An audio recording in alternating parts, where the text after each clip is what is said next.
I am a bit stuck on the drama of this, but the drama of this is also that U.S. attorneys' offices, there's 99 of them in the country? I believe it's 93 or 94. Whatever the number is, it's up there. Do they have to get approval on every case that they bring against any defendant?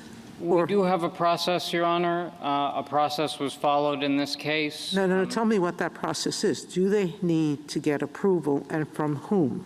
Your Honor, we do not have a formal written process, but what I can tell you is the following. Some of the aspects... So assume the following. You don't have a formal written process, Your Honor, which in my mind means that some U.S. attorney's office, and I hope it's not a city, I don't mean to denigrate anybody, Timbuktu, I'm making up a name, okay? In Timbuktu, some U.S. attorney's office brings such a suit without getting approval. Can DOJ order them under what authority to dismiss the suit? I think we could, first of all, I suppose that could be a rare case in which,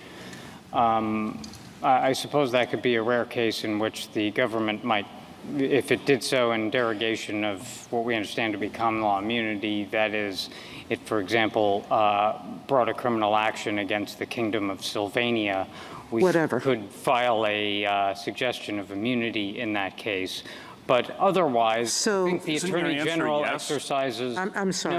No, Your Honor. Your answer is not yes to could the President or the Attorney General order the suit, U.S. Attorney? I believe the Attorney General and the President would be quite well suited to ordering that suit. Sorry to interrupt. And firing the United States Attorney if the United States Attorney were to refuse to comply. I don't know how I would want to leave to the vagrancies of individual prosecutors, whether it's federal or state, the right to insult another nation by giving them this unbridled power to initiate suits. Well, you're saying it's limited by the common law, but I'm putting aside that I don't know where the dividing line really is on what constitutes commercial and what constitutes sovereign. But that has a danger all its own, doesn't it? Well, Your Honor, just to finish up the point on the U.S. Attorney's offices, I don't think any of the questions here could turn on whether there's a formal written policy, and just because there's not a formal written policy... What do I do with the hearsay news reports that came out that the prior administration was trying to apply pressure to drop this lawsuit on the Southern District of New York?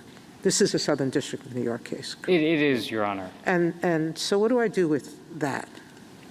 Your Honor, I think those are internal government deliberations. Some of them have been brought to light.